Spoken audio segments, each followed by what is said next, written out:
하나님이 새 힘을 주시고 주의 긍휼과 자비가 함께 해주실 것을 믿으며 찬양하는 즐거움을 가지고 살아가게 하옵소서. 이 시간 우리가 주의 말씀을 들으려고 합니다. 우리를 진리 가운데로 이끌어 주시고 하나님의 말씀을 사람의 말로 받지 않고 하나님 말씀으로 내 마음에 받아들임으로 이 말씀이 우리 영혼의 양식이 되게 해 주시기를 원합니다. 종을 세워서 말씀을 대언하게 하셨사오니 하나님 도구로 사용해 주시기를 간절히 비옵고 예수님의 이름으로 기도드리옵나이다. 아멘. 오늘 하나님이 우리에게 주시는 말씀은 기뻐하며 사는 그리스도의 증인들, 그런 제목입니다. 성경은 우리 구원받은 사람이 땅 위에 한 생애를 사는 동안에 기뻐하며 사는 것이 하나님이 원하시는 뜻이다, 그렇게 이제 말씀을 해 주시고 계십니다. 그래서 사도 바울 같은 사람은 데살로니가전서 5장 16절로 18절까지 해서 항상 기뻐하라, 쉬지 말고 기도하라, 범사에 뭘 하라? 감사하라. 이는 그리스도 예수 안에서 너희를 행하신 무엇이라고 말씀했어요? 하나님의 뜻이다, 그렇게 말씀을 하시고 계십니다. 그리고 또 빌립보 4장 4절로 5절 말씀에도 보면은 주 안에서 항상 뭘 하라고요? 기뻐하라. 내가 다시 말하노니 어떻게 하라? 기뻐하라. 너의 관용을 모든 사람에게 알게 하라. 주께서 가까우시니라. 그렇게 이제 당부의 말씀을 하셨어요. 그러므로 모든 구원받은 성도들은 땅 위에 한 생에 사는 동안에 기뻐하며 살아갈 수 있는 그런 하나님의 사람들이 되어야 할 것입니다. 오늘 우리가 읽은 이 본문을 짧게 읽었지만도 이 본문 속에 기록되어 나오는 그런 사람들이 아주 기뻐하면서 살아가는 이런 삶의 모습을 우리에게 보여주고 있습니다. 그 사람들은 누구냐 하면은 바로 사도 베드로를 비롯해서 사도 요한과 그리고 야고보, 그 외에 다른 여러 사도들이었던 것입니다. 조금 전에 우리가 읽은 41절을 다시 한번 보면은 이렇게 기록되어 있어요. 사도들은, 여기서 사도들은 베드로를 비롯한 모든 사도들을 다 말합니다. 그들은 그 이름을 위하여 능욕받는 일에 합당한 자로 여기심을 뭘 하면서? 기뻐하면서 공회 앞을 떠나가더라. 그렇게 이제 기록을 하고 있는 것입니다. 그러면은 첫째로 사도들이 기뻐하며 살 수 있었던 이유가 무엇이었느냐? 이 사람들은 환경 때문에 그들이 기뻐하며 사는 것은 결코 아니었어요. 사람은 누구나 좋은 환경을 만나게 되면은 주어진 좋은 환경 때문에 기뻐할 수 있습니다. 그러나 또 환경이 바뀌어서 어려움이 있게 되어지면은 그 어려움들로 인해서 힘들어하는 이런 일들도 없지 않아 있는 것입니다. 사도들이 당면한 환경을 잠시 우리가 생각해 본다고 하면은 이 사람들은 경제적인 면에서는 너무도 가난한 사람들이었어요. 사도행전 3장 6절을 읽어보면은 베드로가 이르되, 그 다음에 무엇과 무엇이 없다고요? 은과 금은 내게 없거니와. 이 말씀은 진실입니다. 은과 금이 없어요. 오늘 세상의 사람들은 집에 숨겨두고도 없다, 그런 말들을 많이 하는데, 그러나 이 사도들의 이런 고백은 사실 그대로입니다. 은과 금이 없습니다. 아주 가난한 삶을 살아가는 이런 사람들이라 그 말씀이에요. 게다가 한 걸음 나아가서 이 사도들은 지금 무서운 핍박을 받고 있는, 박해를 받고 있는 그런 가운데 살아가고 있는 그런 사람들이었어요.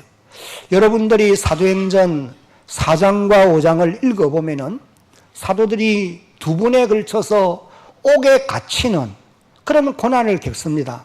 특별히 4장을 읽어보면은 1차 감옥에 갇혔다가 산헤드린 공회 앞에 이제 불려가서 신문을 받는데, 그 사내들인 공회 의원들이 이 사도들에게 음이 맹하기를 다시는 이 예루살렘에서 예수의 이름을 말하지도 말고 그리고 전하지도 말라, 가르치지도 말라, 아주 엄하게 명령을 내렸어요.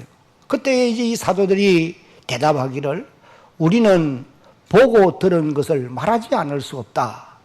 우리가 하나님의 말씀을 듣는 것과 당신들의 말을 듣는 것 어느 것이 더 옳은 일이겠느냐. 그렇게 이제 대답하고 나와서 또 역시 구원의 복음을 예루살렘에 전파합니다. 그랬다가 이제 다시 5장에 와서 보면은 두 번째 옥에 갇히게 되었어요. 이때는 이제 생명의 위협을 받게 되어진 것입니다. 그래서 하나님께서 이 사내들인 공회가 사도들을 죽이려고 계획하는 그 전날 밤에 주의 사자를 보내어서 이 사도들을 옥에서 이끌어내시고 그들에게 명령하기를 너희가 두려워하지 말고 예루살렘 성전에 들어가서 다시 이 복음을 전파하라. 그렇게 명령을 하세요. 그래서 이 사도들이 새벽에, 그 다음날 새벽에 다시 성전에 들어가서 구원의 복음을 전했습니다.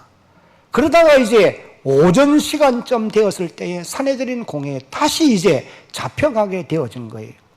그러니까 그들이 명하는 그 명령을 듣지 않는 사람들, 이 사도들을 사내들인 공회가 없이 하려고 계획을 세웁니다.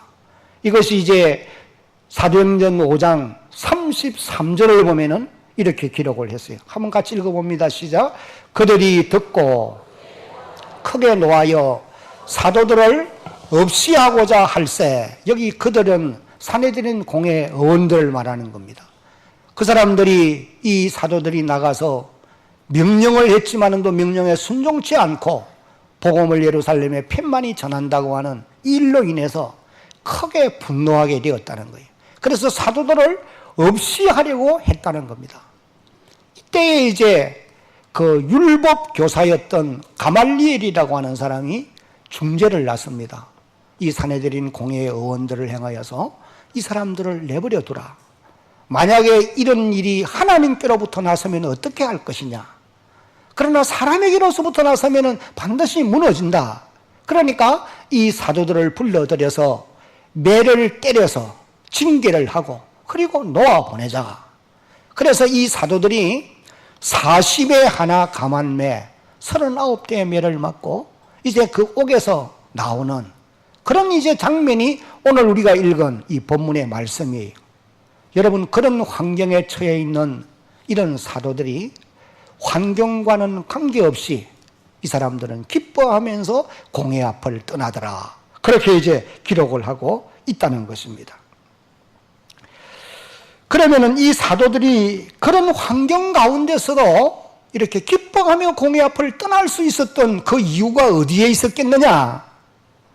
한마디로 대답을 한다고 하면은 이 사도들은 예수의 이름 때문에 자신들이 지금 고난을 받고 있다고 하는 그 이유로 인해서 그들은 기뻐하면서 공회 앞을 떠나고 있다고 하는 그렇게 이제 기록을 하고 있는 것을 우리가 보게 되는 것입니다.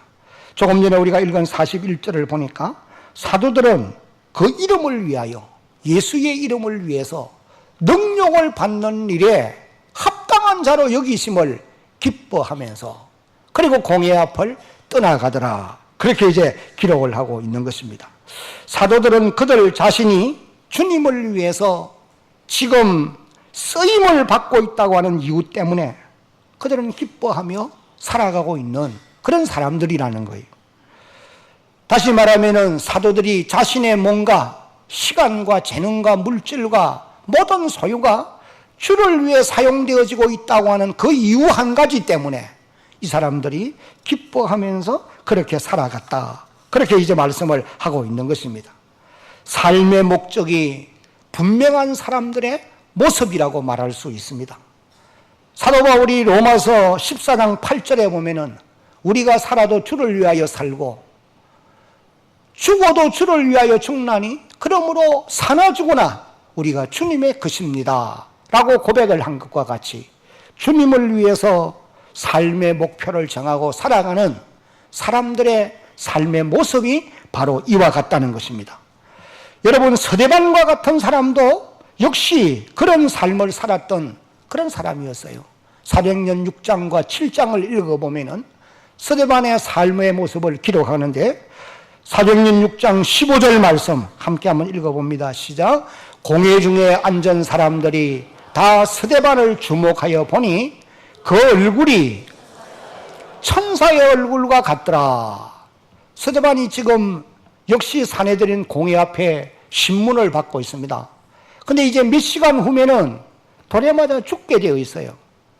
그런 환경 가운데 있으면서도, 상황 속에 있으면서도 이 서대반은 예수의 이름 때문에 자신이 지금 고난을 받고 있음을 깨달아 알기 때문에 그의 얼굴이 천사의 얼굴과 같더라. 여러분, 천사의 얼굴이 어떤 얼굴인지를 우리가 보지는 못했지만은, 그러나 분명히 밝은 얼굴, 기쁨이 충만한 모습, 이런 것을 일컬어서 천사의 얼굴과 같다, 그렇게 표현하지 않습니까? 그러니 서대반도 역시 그의 마음에 내가 지금 주님을 위해서 주의 이름 때문에 고난을 받고 있다라고 하는 이 사실로 인해서 그의 마음에 기쁨이 있었다고 하는 것을 우리에게 보여주는 그런 모습입니다. 사랑하는 성도 여러분, 오늘 우리 성도들도 이런 이유 때문에 기뻐하며 살아갈 수 있는 하나님의 사람들이 되어야 할 줄로 믿습니다. 다시 말하면 우리의 몸과 시간과 재능과 그리고 우리의 소유가 주를 위해 쓰여진다고 한다면 그 일로 인해서 감사할 수 있어야 되고 기뻐할 수 있어야 한다라고 하는 말씀인 것입니다. 그 카타콤의 선교자라는 책에 보니까 1세기에 많은 성도들이, 어린아이들을 포함해서 다양한 계층의 사람들이 예수의 이름 때문에 그 원행 경기장에서 사자들의 밥이 되어가는 그런 내용을 이제 기록한 것을 우리가 볼 수가 있습니다. 그 사람들이 죽어가면서도 손에 손을 잡고 하늘을 향하여 큰 소리로 찬송하지 않아요. 하늘 가는 밝은 길이 내 앞에 있으니 슬픈 일을 많이 보고 늘 고생하여도 하늘 영광 밝음이 어두운 것을 헤치니 예수 공로 의지하여 항상 빛을 보도다. 큰 소리로 찬양하면서 그 죽음의 공포를 이겨가는 이런 모습을 이제 글로 표현한 것을 우리가 읽을 수 있는 것입니다. 이 사람들은 예수의 이름 때문에 그런 삶을 살았다는 사실이, 여러분, 인생이 땅에 와서 한 생애를 사는 동안에 무슨 일을 하면서 사느냐, 이것은 대단히 중요한 일입니다. 그런데 가장 가치 있고 보람된 일을 하면서 산다고 하면은 이런 삶은 참으로 기뻐하며 살 수 있는 그런 삶인 것입니다. 그러면 여러분, 이 세상에서 가장 가치 있고 보람된 일이 어떤 일이겠습니까? 그것은 오늘 우리가 읽은 본문을 보니까 예수의 이름을 위해서 사는 삶, 그런 삶이 가장 가치 있고 가장 보람된 삶이다 라고 하는 것을 우리에게 일깨워주고 있는 것입니다. 사랑하는 성도 여러분, 오늘 이 자리에 함께 예배를 드리는 저와 여러분들의 삶이 그런 삶이라고 한다면 얼마나 아름답겠습니까? 그런 삶을 살아갈 수 있는 그런 은혜가 오늘 우리에게 주어지기를 예수님의 이름으로 축복합니다. 그러면 두 번째로 사도들이 어떻게 해서 예수의 이름 때문에 그렇게 기뻐하며 살 수가 있었겠느냐? 그것은 사도들은 예수의 이름의 가치가 어느 정도인가 하는 것을 그 사람들은 깨달았기 때문에 예수의 이름 때문에 사는 삶이 가장 복되고 가장 기뻐하며 살 수 있는 이유가 되었다고 하는 사실이에요. 여러분, 우리가 즐겨 부르는 찬송 가운데 94장에 보면은 주 예수보다 더 귀한 것은 없네, 그런 찬송이잖아요. 이 찬송이 1970년대에는 복음송 중에 하나입니다. 우리 찬송 가사에 기록되어 나오지는 않았어요. 그런데 1974년에 엑스플로 74가 서울 여의도 광장에서 이제 개최가 되었는데 약 한 100만 명 이상이 전국에서 모여서 대중 집회를 가질 때입니다. 그때에 이제 주제가 찬송이 주 예수보다 더 귀한 것은 없네. 바로 94장 그때 복음송이었어요. 근데 이제 그 대중 집회를 마치고 나면은 이제 각자 숙소로 흩어지는데, 그때 부산에서 올라온 사람들은 마포초등학교를 숙소로 정해서 앞에 깃발을 들고, 그리고는 이제 그 수많은 사람들이 마포대교를 건너서 숙소로 가는 겁니다. 그러면서 이제 이 찬송을 부르는 거예요. 주 예수보다 더 귀한 것은 없네. 이 세상 부귀와 바꿀 수 없네. 그러면서 그 수많은 사람들이, 인산인해를 누리던 사람들이 곳곳으로 흩어지면서 이 찬양을 부르면서 갔던 그런 기억이 지금도 새롭게 기억이 납니다. 예수의 이름의 가치를 아는 사람들이 부르는 그런 찬송이라고 볼 수 있어요. 이 찬송을 제일 먼저 부른 사람이 조지 세어라는 사람인데, 이분은 빌리 그램과 함께 대중 집회를 할 때에 이 찬양을 불러요. 근데 빌리 그램이 설교를 하기 전에 모여있는 그 수천만 명의 사람들을 향하여서 이런 노래를 부르게 되면은 그 많은 사람들이 마음을 열고 감동을 받고, 그리고는 이제 전파하는 메시지를 듣고 주님께로 돌아온 이런 놀라운 역사가 일어났다. 그렇게 이제 교회사가들이 기록하는 것을 우리가 보게 되어지는 것입니다. 여러분, 오늘 여기 본문에 나오는 사도들은 예수의 이름의 가치를 이론적으로만 알고 있는 사람들이 아니고 그들의 삶을 통해서 체험적으로 깊이 알고 있었던 그런 사람들이었어요. 우리가 사도행전 2장 41절을 읽어보면 이렇게 기록되어 있습니다. 그 말을 받은 사람들은, 사도들이 전하는 예수의 이름을 들었던 사람들은 그날에 세례를 받음에 이날의 신도의 수가 얼마나 더했어요? 3,000명이나 더하더라. 그러니 사도들이 나가서 예수의 이름을 전파하니까 그 복음을 듣는 사람들 가운데 수많은 사람들이 믿고 주께로 돌아오더라는 것입니다.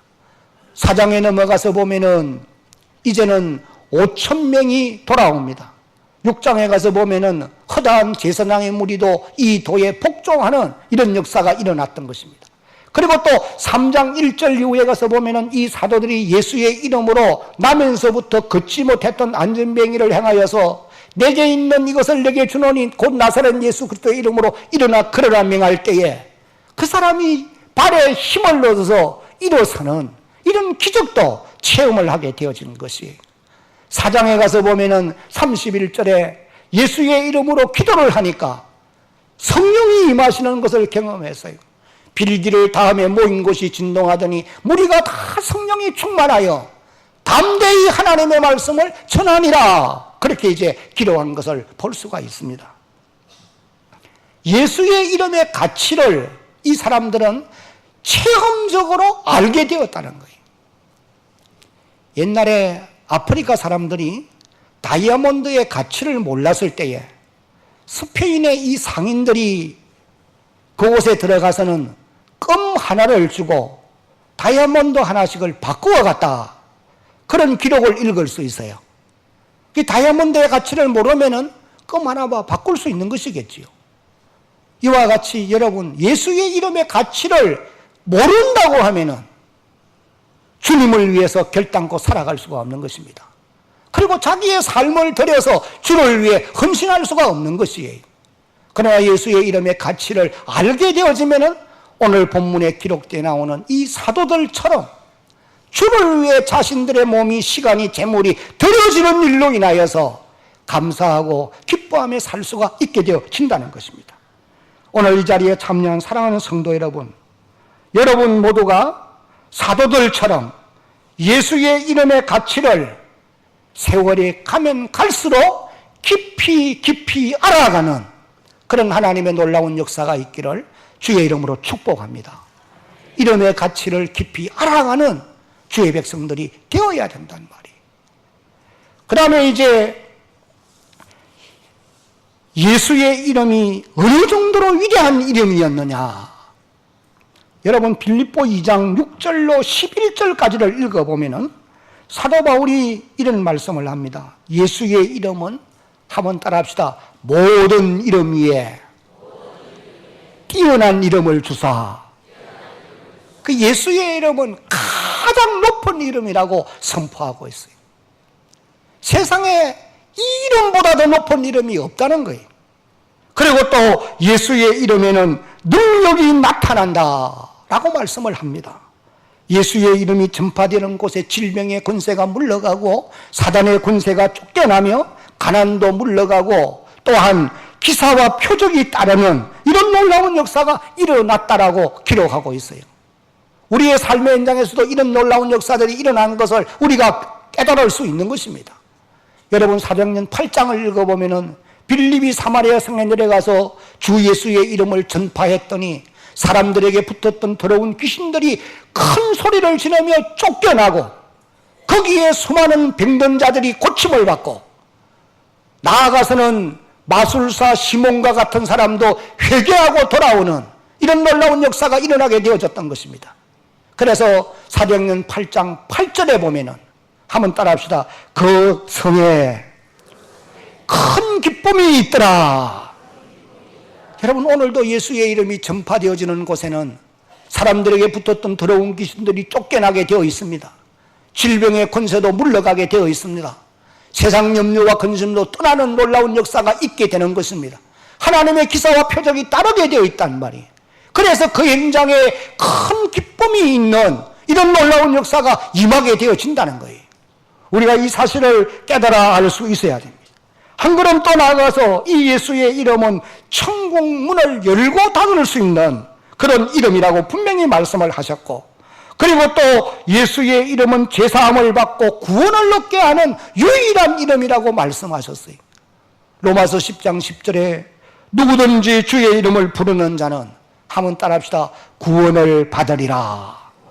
예수의 이름의 능력이 이렇게 위대하다고 하는 사실. 그래서 사도 바울 같은 사람은 고린도후서 4장 7절 말씀을 통해서 예수의 이름을 참 보배라, 보배라고 그렇게 표현하고 있는 것입니다. 이 말씀이 이제 우리 한번 같이 읽어봅니다. 시작. 우리가 이 보배를 질그릇에 가졌으니 이는 심히 큰 능력은 하나님께 있고 우리에게 있지 아니함을 알게 하려 함이라. 사람은 누구나 이 보배를 마음에 담았을 때 참으로 기뻐하며 살아갈 수가 있게 되어지는 것입니다. 여러분 보배를 가진 사람이 어떻게 희열이 넘치지 않을 수 있겠어요? 보배를 가진 사람들은 그 보배를 보면서 만지면서 항상 찬송하고 기뻐하며 감사하며 살아가게 되어 있는 것입니다. 그러나 세상 많은 사람들이 예수 그리스도를 보배로 알지 못하고 가치 없는 것으로 생각하고 있기 때문에 귀하게 여기지 아니할 뿐 아니라 마음에 담으려 하지 않는단 말이에요. 그렇기 때문에 세상 사람들의 마음에 기쁨이 넘칠 수가 없는 것입니다. 바울이 로마서를 읽어보면 1장 28절 이후에서 사람들이 마음에 하나님 두기를 싫어하며 하나님께서도 그 상실한 마음대로 내버려 두심으로 곧 모든 불의를 행하게 하셨으니 각종 죄악들을 그래서 행하며 살게 되어졌다. 여러분 그런 사람들의 마음에 어떤 기쁨이 있겠습니까? 오늘도 우리의 마음에 주님이 임하여 계심을 믿으시기를 바랍니다. 그분이 보배인 것도 믿으시기를 바랍니다. 그분을 위하여 찬송하고 기뻐하며 살아갈 수 있는 그런 하나님의 사람들이 꼭 되어야 할 것입니다. 그러면 이제 세 번째로 사도들은 예수의 이름의 가치를 어떻게 알 수 있었느냐? 다 이제 앞을 보시기 바랍니다. 사도들이 예수의 이름의 가치가 얼마나 위대하고 그리고 능력이 나타나는 이름인가 하는 것을 어떻게 알 수 있었느냐? 첫째는 주의 부르심을 받고 예수님의 부름을 받아서 3년 동안 주님께로부터 눈으로 보고 귀로 듣고 배웠던 것입니다. 다시 말하면 하나님의 말씀을 배웠다 그 말씀이에요. 하나님의 말씀을 듣고 보고 배우고 예수님의 살아가는 삶의 모습을 친히 목격함으로 인하여서 이 사람들이 예수의 이름이 얼마나 위대한 이름이며 얼마나 능력이 나타나는 이름인가 하는 것을 깨닫게 되었다는 거예요. 그리고 한 걸음 나아가서는 사도행전 1장 17절 이후를 보면은 한번 따라합시다. 오로지 기도에 힘쓰므로. 무엇에 힘써요? 오로지 기도에 힘쓰므로. 그 다음에 성령의 충만함을 받고 성령이 그 놀라운 비밀을 깨닫게 해 주셨기 때문에 예수의 이름의 가치를 알게 되어진 것이에요. 여러분, 성령은 예수님의 영이십니다. 그분이 오셔서 예수님이 어떤 분인가를 알려주셔야 우리가 알 수 있게 되어 있어요. 그분은 땅에 오셔서 예수의 이름의 가치를 알게 하고 예수의 이름의 위대함을 믿고 그 이름을 전파할 때에 하나님의 능력이 나타나는 것을 보게 하시는 겁니다. 그러므로 오늘 저와 여러분들도 마찬가지입니다. 우리가 어떻게 예수의 이름의 가치를 알고 그 이름의 능력을 의지하며 살겠습니까? 첫째는 하나님의 말씀을 읽고 듣고 잘 배워야 돼요. 말씀 안에 예수의 이름의 가치가 얼마나 위대한가를 숨겨두고 있다고 하는 사실이에요. 성경 속에 예수의 이름의 위대성을 발견하게 되어져 있는 것입니다. 다른 길은 없습니다. 세상 얘기 아무리 듣고 세상 지식 아무리 유명해도 예수의 이름의 가치를 알 수는 없어요. 하나님의 말씀을 듣고 배우고 하나님의 말씀을 알아가야 예수의 이름의 가치를 알게 되는 것입니다. 그리고 한 걸음 나아가서 오늘 저와 여러분들도 성령에 충만한 사람들이 될 때에 우리 안에 임하시는 그 성령께서 예수의 이름의 가치를 깨닫게 해주시고 확신케 해주시는 줄로 여러분 믿으시기를 바랍니다. 이것 외에는 다른 길이 없습니다. 오늘 여기에 참여한 주의 백성된 여러분, 우리 모두가 말씀 충만과 성령 충만한 사람들이 되어서 예수의 이름의 가치를 깊이 알아가는 이런 놀라운 역사가 있기를 다시 한번 주의 이름으로 축복합니다. 크게 아멘. 이제 마지막으로 기뻐하며 사는 이 그리스도의 증인들은 어떻게 살았느냐. 마지막 42절을 한번 소리내서 같이 읽어봅니다. 42절입니다. 그들이 시작. 그들이 날마다 성전에 있든지 집에 있든지 예수는 그리스도라고 가르치기와 전도하기를 그치지 아니하니라. 예수의 이름의 가치를 바로 아는 사람들은 이런 모습으로 살지 않을 수 없다는 거예요. 이들이 날마다 뭘 하는 겁니까? 어디를 가든지 복음 전하는 일을 하는 거예요. 때를 넣든지 못 넣든지 항상 힘쓰라고 하신 하나님의 말씀대로 사도들은 날마다 구원의 복음 전하는 일을 쉬지 않고 계속했다는 거예요. 오늘 우리들도 마찬가지입니다. 날마다 해야 될 일들이 많이 있지만은 그 가운데 아주 중요한 것 하나가 날마다 복음 전하는 전도자들의 삶을 살아가야 된다. 이것을 우리에게 깨우쳐주고 있습니다. 그리고 또 성전에 있든지 집에 있든지 일정한 장소에 정함이 없어요. 예수님은 오늘 우리들에게 너희는 온 천하에 다니며 만민에게 복음을 전하라 그렇게 명령하지 않습니까? 그러므로 오늘 우리 성도들도 집에 있든지 직장에 있든지 길을 행하든지 학교에 있든지 어느 곳에 있든지 구원의 복음을 전하는 전도자들의 삶을 살아가야 하는 것입니다. 그리고 또 사도들은 예수는 그리스도라 가르치기와 전파하기를 쉬지 아니했다. 그치지 아니했다. 사도행전 11장을 읽어보면은 흩어진 사람들이 안디옥에 내려가서 한번 따라합니다. 주 예수를 전파하니 주의 손이 함께함으로. 누가 함께해요? 주의 손이 함께하는. 주의 손이 함께한다는 말은 하나님의 능력이 나타난다는 말이에요. 여러분의 말을 전해가지고는 하나님의 능력이 나타나는 건 아닙니다. 주 예수의 이름이 전파되어지는 현장에 주의 손이 함께하는 거예요. 그래서 많은 사람들이 주께 돌아오더라. 그렇게 기록하고 있는 것을 우리가 읽을 수 있습니다. 오늘도 주의 이름이 전파되어지는 곳에 주의 손이 임하는 줄로 믿으시기 바랍니다. 여러분의 가정에도 마찬가지고 우리의 삶의 현장에도 마찬가지, 하나님의 교회도 마찬가지인 것입니다. 그러면은 가르치기와 전도하기를 그치지 않는다.